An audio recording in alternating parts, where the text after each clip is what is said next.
as well.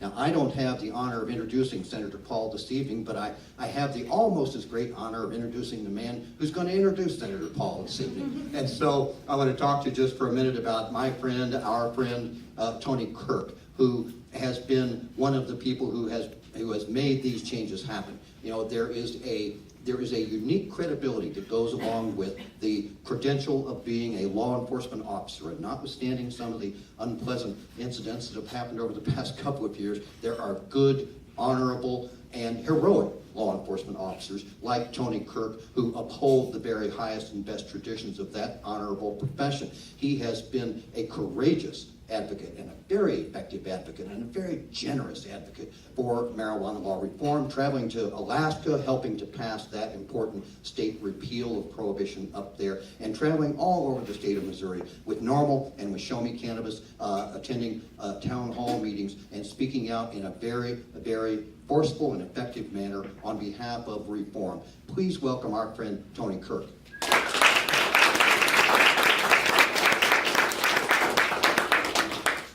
You know, it's probably not very often that I get to have an attorney speak so highly of me, so it's kind words. Many of you do know who I am. Like I said, I'm a chief of police with 20 years experience through 3 different states now in my career. And just recently, through meeting most of you in this room, people like John Payne, who had the opportunity to introduce me to Neil Franklin, who's the head of LEAP, Law Enforcement Against Prohibition, allowed me to be more comfortable in actually kind of coming out and speaking out on personal liberties and a lot of the things that we're seeing going on in law enforcement and what has turned out to be a failed war on drugs. And I think that we've seen that. It's something that we've learned from. And I think, you know, if those of you that had a chance to see me on Fox News last week, it's time that peace officers start speaking out about this. We no longer can just be the minions of our government and not speak out against injustices. And I think that the war on drugs is something that's been a huge injustice. The other thing I kind of want to talk about tonight, and one reason I'm really excited that all of you are able to show up and be here, whenever we have people like John Bruner, who's in the audience tonight, that's a gentleman who ran for Senate not too long ago that really energized the youth vote in Missouri, especially in the Republican Party. One reason why I'm really excited to be able to introduce our guest is because he's done that for the party on a national level, and he's done that in a way that's not just attracting the youth vote, but it's also bringing in a lot of coalitions. I'll be honest, there's a bunch of people in this room tonight that we know lean a little bit further to the left than some of us normally do. But that's that coalition that we have to start building. There's basic rights, human rights that we have to address, constitutional reform. And when I say reform, not changing the Constitution, just getting back to what the Constitution stands for. And I think that we see that in the person that we're going to be hearing from tonight. And in 1988, I was at the Republican National Convention in New Orleans. I was 17 years old as a youth delegate, which pretty much we were gophers for the actual candidates. But at that time, I was a huge Jack Kemp fan and was really involved in politics. As my latter years, as I got involved in work, I kind of tailed off on that a little bit. But my father passed away in August, and I'm real big on understanding what my father wanted in my life and respecting the work that he did. And I know that the senator is the same way with his father, Congressman Paul. And there was a real interesting quick story. There was a bunch of us out front in the Superdome that day debating the goodwills of George Bush and Ronald Reagan and Jack Kemp and different individuals. And there was this kind of crazy looking old guy that walked over to us. And when he walked over there to us, he didn't say anything but this one thing. He said, "You guys need to quit worrying about all those guys and hear about this guy." And so I was given this flyer at the 1988 Republican Convention. And I read about Congressman Paul. Of course, you know, at first, some of his ideas seemed a little crazy. I was a conservative Southern Baptist at that time from Mississippi, so some of the things didn't catch in. So sometimes it takes, like as a youth, when your father's trying to tell you things when you're 16 and 15, you usually don't figure them out until about 30 years later, like I did. So if you look around the room, there's a couple people I want them to raise their hand or just kind of point them out. Ann Richter, just graduating now, you're 19 years old, is that 20? Graduating from St. Charles Community College, has been real active in the Show Me Cannabis and SSDP events here in the state. Dual in the very back, just graduated University of Missouri. Another person that's been really active in our state as well, Reese. Where's Reese at? Reese's father is a fellow police officer that we're winning over in the hopefully ending the war on drugs. Reese is 17, just graduated last weekend from Winfield High School in Lincoln County. If you look in this room, it's relatively young. I mean, we've got a young group that's really energized about the idea of this campaign And this is what we need. If the Republican Party is going to continue, and we're going to get the young people back active in the party, and in doing so, get them back active in national politics and bringing this country back around to a true constitutional form of government, then we need the man we're introducing, the man we're here to see tonight. That's Senator Rand Paul. Senator? Thank you.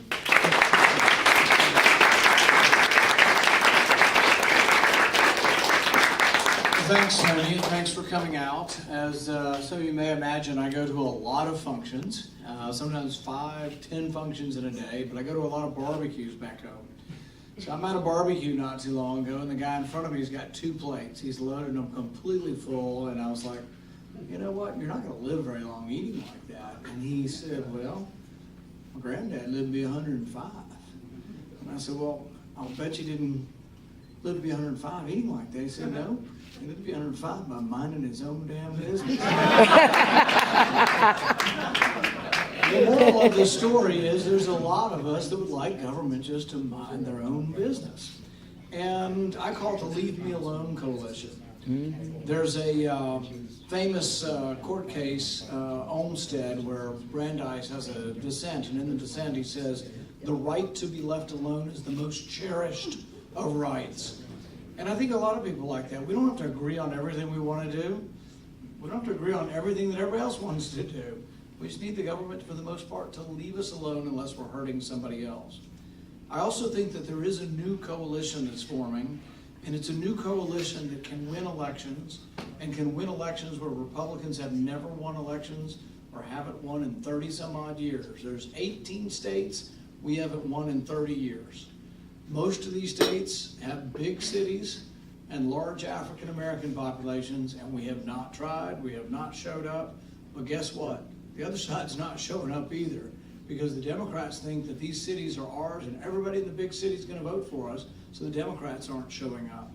So what I've been telling people is the way we win the election is we have to become the party of the entire Bill of Rights.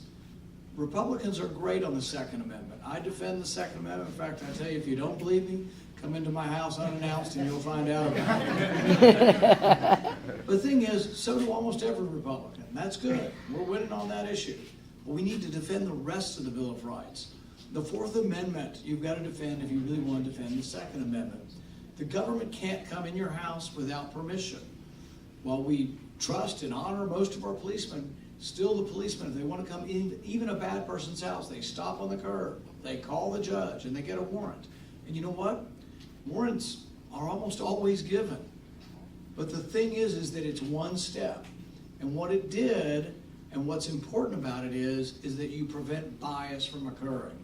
If for some reason the local policeman doesn't like you, there's still going to be one other person they have to call. In the South, there was a time when there was racial bias. There's been bias against other things. There's been bias against whether you're Jewish, whether you're gay, whether you're black, whether you're brown. All kinds of bias can occur. But that's why we separate the power so you can have checks and balances. The Fourth Amendment's a big deal. And what's happening right now is that the government's collecting all of your information all of the time with a warrant that says some guy named Verizon. And I tell them, look, I don't know anybody named Mr. Verizon. And that's not a valid warrant. That's a general warrant. Because it's a warrant that says we can take all of the information from anybody who uses one company. But when we fought the revolution, James Otis fought against writs of assistance. These were things that were warrants, but they were written by soldiers, not by judges. And then they were written in a general fashion such that they could go in anybody's house. It was, John Adams said, it was the spark that led to the revolution. This was a big deal for us. But now we got people who only remember the Second Amendment, but remember nothing about the origin of the Fourth Amendment. We're winning some battles, though. The court last week said that it's illegal, that even under the Patriot Act, which I object to, but even if you consider the Patriot Act to be valid, the bulk collection of phone records has gone beyond even what the Patriot Act says. This is a unanimous decision by the appellate court. It is illegal to do what they are doing. And yet, the president goes blithely on doing it. Mm-hmm. The program was started by executive order. We didn't really start it. We passed the Patriot Act. I didn't vote for it, but the majority of Congress passed it and it was signed into law. But the bulk collection of records was just created by the president. The president just started doing it. And yet when his privacy commission says it's an overreach, we should quit doing it, He says, oh, I'll quit when Congress gives me a new plan. But he could stop any time. He could stop tomorrow. He could have stopped a year ago when he was told about this. But the right to privacy brings a lot of people together. I went to Liberty University and gave a speech on privacy, conservative, Jerry Falwell's university, but I also went to Berkeley and gave the same speech. I went to Conservative Political Action Committee, gave the same speech on privacy and Fourth Amendment, and it is sort of across party lines accepted by people. If we can get through and win a Republican primary, there'll be many independents that will come to a message like this that isn't a traditional, just a Republican message, and hasn't been touted really by either side very well. But I've been thinking and talking about the war on drugs for the last year or so, maybe a little bit longer. I always had my suspicions that we were doing too much, that the gentleman I heard about today, Mazinski's in jail for life in your state for a marijuana crime. And it's like, who can think he's been in jail 21 years that it wouldn't be appropriate to give the guy a second chance? That's crazy. But the thing is that as I got to looking at the war on drugs, I read a book by Michelle Alexander where she talks about mass incarceration, the new Jim Crow. And the thing about it is that I wasn't aware how many people were in prison who were black or brown, and that there was a disproportionate amount. What do I mean by that?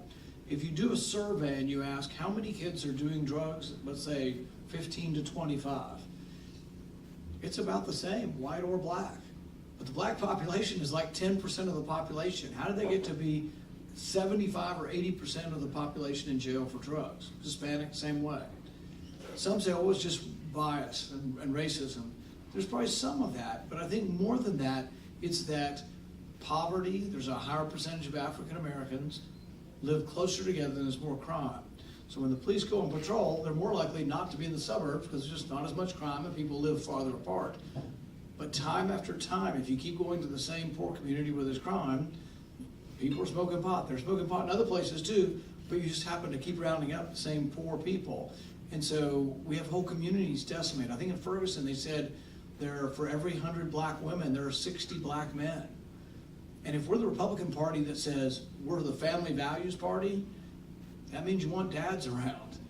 If we're the family values party that says we want people to work and we're not for welfare forever, try getting a job if you have a felony conviction. Right. Yeah, right. The other thing I learned about as I heard about this is that, for example, you go to jail for a felony, you're in jail for 3 years and you have kids and you're not married, you owe child support. What if you get out and you owe $3,000? Now you have a felony conviction, your best job is going to be $7.25 an hour. You're never getting the $3,000. You're never going to see that in your whole life probably. And what do? We put you back in jail for non-payment of your child support payment. That doesn't sound like family values to me. The last case I'll end with is the Fifth and Sixth Amendment. The Fifth Amendment says you get due process. Government shouldn't take your property without due process. It means you get a trial, you get a lawyer, you get all this representation. Right now we're doing something through civil asset forfeiture where if you're riding down the street, the government can just take your stuff and you have to prove that it was yours. Yeah. And they usually kind of say, well, if you'll sign this piece of paper, we'll let you keep half of it. That doesn't sound like justice to me. No. We should only take stuff from people with a conviction. There's no reason a person accused of crime should ever have anything permanently taken from them. The Sixth Amendment says you get a right to a trial. Trial by jury, you get a representation. It also says you get a speedy trial. There was a story in the New Yorker magazine a couple of months of a young black kid in the Bronx, Khalif Browder. He's 16. He's arrested for a crime. I don't know if he committed a crime or not. That's for the courts to sort out. But he's put in Rikers Island for 3 years without a trial. Solitary confinement for much of it. He tried to commit suicide. And what I ask a lot of people in this room, myself included, who haven't had to live that kind of hard life, and I'm not excusing what he did or didn't do, but my kid would have gotten out of jail. Your kid would have gotten out of jail. $3,000 bond, and they didn't have it. So when you see people unhappy in our big cities, there's no excuse for rioting, but when you see people unhappy, understand that some of them might be unhappy because somebody they knew was in jail for 3 years without a trial. And that, I think, is ultimately the crux. If we think we're going to be able to, it's the right thing to do, but think of all the new people who are going to listen to us if we respect and champion the Sixth Amendment as much as we do the Second Amendment. When that happens, we're going to be the dominant party, and all kinds of new people are going to come to us We're going to win in a landslide and do great things for this country. I want to be part of it, and I hope you do too. Thank you. Yay.